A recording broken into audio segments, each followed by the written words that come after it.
नहीं, कमियां पिछली बार भी नहीं हुई थी।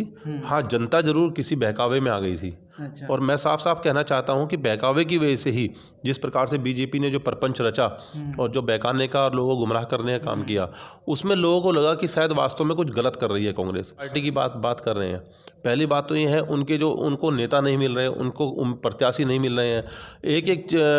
किसी एक विधानसभा में अगर आप जाएंगे तो 4-5 लोग मिलकर के कहीं जबरदस्ती उड़दंग मचाने का काम वो कर रहे हैं। नेशनल हाईवे की बात करें तो बहुत सारे लोग कह रहे हैं कि बीजेपी ने पूरा करके दिखाया है नेशनल हाईवे, जो कांग्रेस के टाइम पे होना था पर नहीं हो पाया। इस पे आप क्या कहेंगे? नमस्कार, मैं सुमित सिंह, आप देख रहे हैं सच की पकड़। आज हमारे साथ अनिल भास्कर जी हैं, जो कांग्रेस के वरिष्ठ नेता हैं। सर, बहुत बहुत स्वागत है आपका। धन्यवाद। सर, कैसी तैयारी चल रही है कांग्रेस पार्टी की? 2022 विधानसभा चुनाव नज़दीक है। कांग्रेस हर तरह से अपने आप को संगठन के स्तर पर और सामाजिक स्तर पर जनता के बीच में हर तरह से मजबूती के साथ लेके जा रही है। संगठन स्तर पर हमारे यहाँ बूथ स्तर तक पूरा जो प्रयास है वो पहुँचने का है और उसको पूरी हर तरह से तैयारी की गई है हाईकमान के द्वारा और प्रदेश संगठन के द्वारा, और स्थानीय जो भी जिला स्तर शहरी स्तर के संगठन है वो सभी इस पूरी जिम्मेदारी को पूरा कर रहे हैं। इस बार क्या क्या नई रणनीति होंगी या क्या क्या मुद्दे होंगे कांग्रेस पार्टी के जिसके ऊपर चुनाव लड़ेगी कांग्रेस? नहीं, मुद्दे तो वही होंगे जो उत्तराखंड को इन्होंने पिछले 5 साल में पटरी से उतार दिया। जिस प्रकार के काम कांग्रेस सरकार में हुए थे, यदि आप ये बात करें कि कौन कौन से काम, अगर 2-3 बातें बताऊं। मान लिया अगर हमारे यहाँ हरिद्वार लक्सर रोड का चौड़ीकरण होना था, माननीय हरीश रावत जी की सरकार के समय उस चौड़ीकरण का काम शुरू होना था, हो चुका था और शुरू हुआ, और उसके बाद जब सरकार बदली वो काम वहीं का वहीं छूट गया। आज तक उसका चौड़ीकरण नहीं हो पाया। अच्छा, पिछली बार क्या कमियां रही और इस बार कैसे उसको पूरा कर दिया कांग्रेस पार्टी? नहीं, कमियां पिछली बार भी नहीं हुई थी। हाँ, जनता जरूर किसी बहकावे में आ गई थी। अच्छा। और मैं साफ साफ कहना चाहता हूं कि बहकावे की वजह से ही जिस प्रकार से बीजेपी ने जो प्रपंच रचा और जो बहकाने का और लोगों को गुमराह करने का काम किया, उसमें लोगों को लगा कि शायद वास्तव में कुछ गलत कर रही है कांग्रेस। वो 5 साल में चीज़ें जो सामने आई जनता के, उनको लगा वास्तव में कि हमें पिछली बार किसी ठगों द्वारा ठगा गया है। अच्छा। तो इस बार मैं समझता हूँ कि जनता खुद कह रही है कि नहीं, कांग्रेस आनी चाहिए। इन्होंने देश का भी बंटाधार किया है और प्रदेश का भी बिल्कुल बुरी तरह से इन्होंने पटरी से उतार दिया है। अच्छा, कांग्रेस पार्टी अपने विपक्ष में किसको देखती है? इस बार एक नई पार्टी भी आई है उत्तराखंड में। जो नई पार्टी आई है वो नई ही है और नई ही रह जाएगी। वो पार्टी का विपक्ष में तो कोई नहीं होता है, विपक्ष में तो एक विकल्प होता है और विकल्प के नाम पर भाजपा थी। लोग उसके विकल्प के रूप में कांग्रेस को देख रहे हैं और कांग्रेस इस बार जनता की उम्मीदों पे खरी उतरेगी और जनता खुद उस कांग्रेस को अपनी तरफ लाना चाहती है। ये हम लोगों के अंदर एक भावना देख रहे हैं। और जो नई पार्टी की बात कर रहे हैं, पहली बात तो ये है, उनको नेता नहीं मिल रहे, उनको प्रत्याशी नहीं मिल रहे हैं।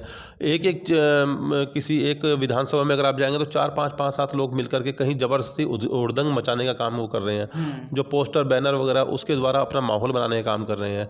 जो बड़े चैनल्स हैं उन पर वो किस प्रकार से अपने विज्ञापन दे करके प्रयास कर रहे हैं कि वो किस तरह फाइट में आने का काम करें।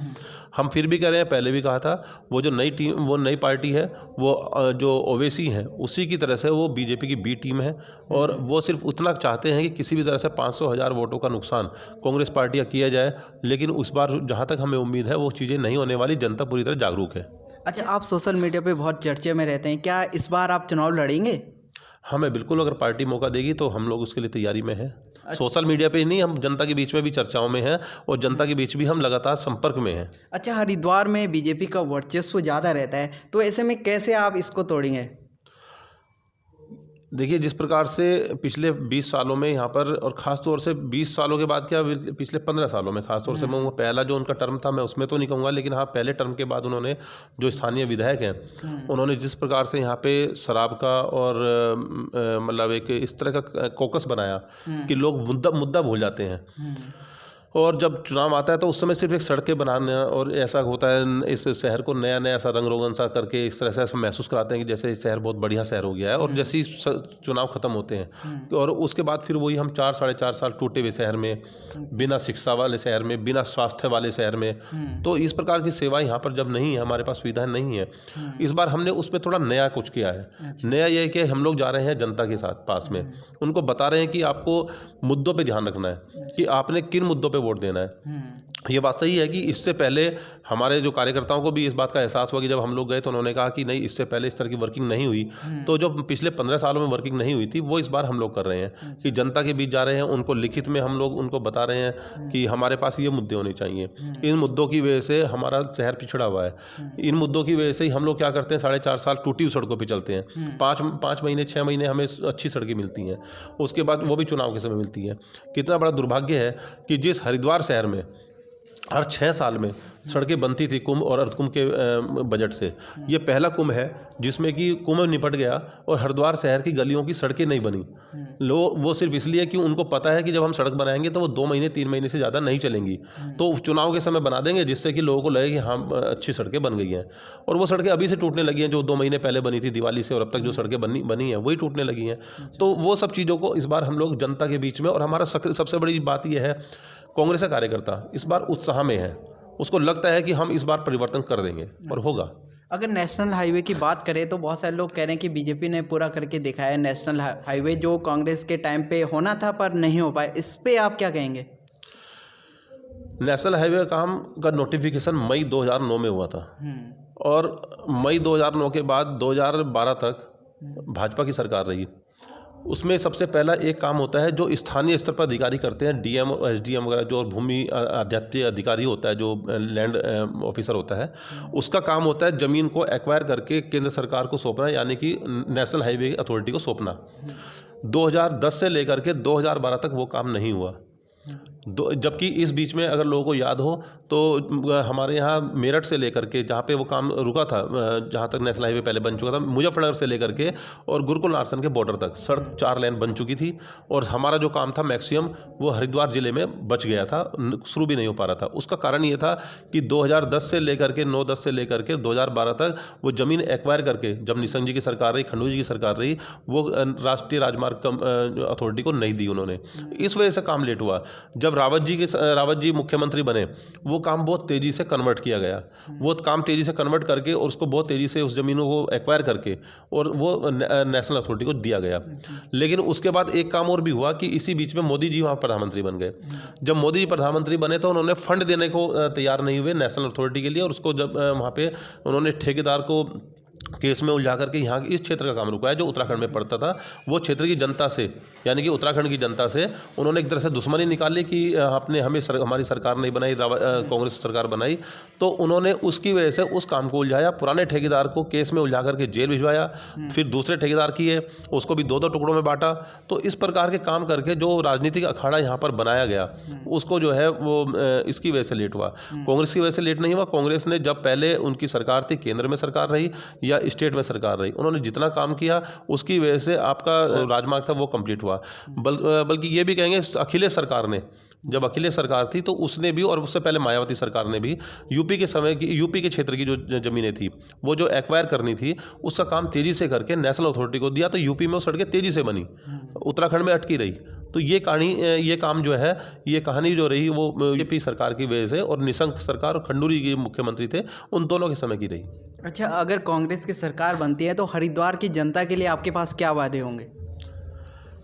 सबसे पहला, 20 साल में 1 डिग्री कॉलेज हरिद्वार शहर में नहीं बना पाए हमारे माननीय विधायक जी, जिन्होंने कि, अब मैं आज भी कहता हूँ, हमने जो पत्रक बांटा है, लोगों को पंपलेट बांटे हैं, उसमें लिखा है कि हमें इस बात से किसी तरह कोई शिकायत नहीं है कि उन्होंने करोड़ों रुपए कमाए, अरबों कमाए हैं, वो 100 करोड़ के हैं या 1000 करोड़ के आदमी हैं, हमें उससे कोई शिकायत नहीं है, वो उनका भाग्य की बात है। हमें इस बात से शिकायत है कि उन्होंने 1 करोड़ 2 करोड़ या 3 करोड़ की लागत से वो यहाँ पर एक बिल्डिंग बनवा करके डिग्री कॉलेज शुरू कर सकते थे, एक लॉ कॉलेज शुरू करा सकते थे, कोई प्रोफेशनल कॉलेज शुरू करा सकते थे, लेकिन उन्होंने नहीं कराया। बीएचएल में स्कूल जब बंद हुए, यहाँ पे कई सारे स्कूल बंद हुए बीएचएल कैंपस के अंदर, जो इतने अच्छे स्कूल थे, जिनका एक नाम था और ब्रांड थे स्थानीय स्तर पर। विद्या मंदिर, सेंट्रल स्कूल का एक ब्रांच थी, बाल मंदिर थे, ये सब स्कूल बंद हुए। इनके पास इतनी ज़मीन है, आज भी पड़ी हुई है, कि अगर स्थानीय स्तर पर मंत्री जी, जिस समय शिक्षा मंत्री थे 2007 से लेकर 10 के बीच में, उसके बाद उनका शिक्षा मंत्री पद हट गया था, तो वो उसको डिग्री कॉलेज बनवा सकते थे, लेकिन उन्होंने उसमें कोई प्रयास नहीं किया।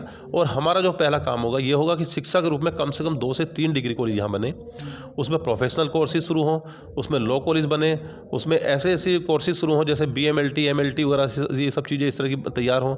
दूसरा जो हॉस्पिटल है, हॉस्पिटल में 2 साल पहले नगर निगम ने ज़मीन दे दी थी केंद्र सरकार को, राज्य सरकार को, जिसमें कि हॉस्पिटल बनना था डीएवी स्कूल के ठीक सामने, जो नगर निगम की ज़मीन थी। 1 साल पहले उसमें पैसा जारी हो गया। 25 करोड़ रुपए जारी होने के बावजूद भी काम शुरू नहीं हुआ। अब जाकर के जब हम लोगों ने वो पंपलेट बांटा, लोगों को अवेयर किया, उसमें जागरूकता लेकर के आए, तो अब आनन फानन में वहाँ पर इन्होंने उसमें जेसीबी लगा कर गड्ढे करने शुरू किए हैं, सिर्फ इसलिए कि चुनाव के समय गड्ढे नजर आए। जबकि सुनने में ये आ रहा है कि यदि सरकार दोबारा से बीजेपी की आती है तो ये जो हॉस्पिटल यहाँ बनना है ये कहीं और शिफ्ट होना है, लक्सर खानपुर के बीच में कहीं इसको शिफ्ट करने का बात चल रही है। तो हम लोग आज भी कहना चाहते हैं, जिस हरिद्वार शहर को हर सुविधा से वंचित रखा गया, जो राष्ट्रीय स्तर का और अंतर्राष्ट्रीय स्तर का शहर है और हमारी आस्था केंद्र है, हर हिंदू की आस्था केंद्र है, मुस्लिमों की भी आस्था केंद्र है, हर तरह से यहाँ पर मतलब एक सुविधाएं होनी चाहिए थी, लेकिन हमने उन चीज़ों से वंचित किया गया। जबकि जो कांग्रेस सरकार जब तक रही यहाँ पे, चाहे सरकारी हॉस्पिटल बने, चाहे सिडकुल बने, चाहे बीएचएल कैंपस के अंदर के हॉस्पिटल बने, चाहे स्कूल बने, बीएचएल कांग्रेस ने सब कुछ दिया, लेकिन बीजेपी ने सब कुछ छीनने का काम किया और उनको ख़त्म करने का काम किया।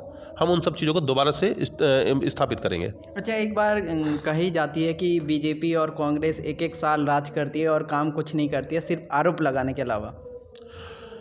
ये जो आरएसएस के लोग हैं ये इसी बात को फैलाते हैं कि राजनीति ऐसी होती है, झूठ बोलने की होती है और काम कोई नहीं करता है, और ऐसे ऐसे करके ये आरएसएस लोगों को भरमाने का, खास तौर से युवाओं को भरमाने का काम करती है।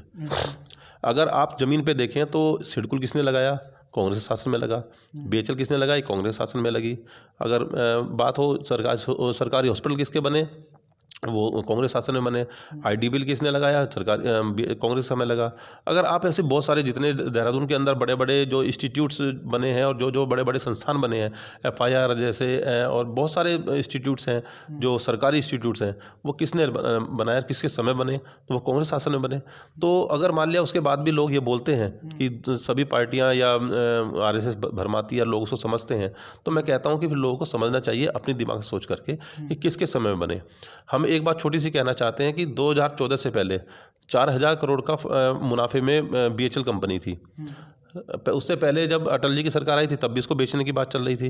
मनमोहन जी की सरकार आई तब वो प्रॉफिट में आ गई।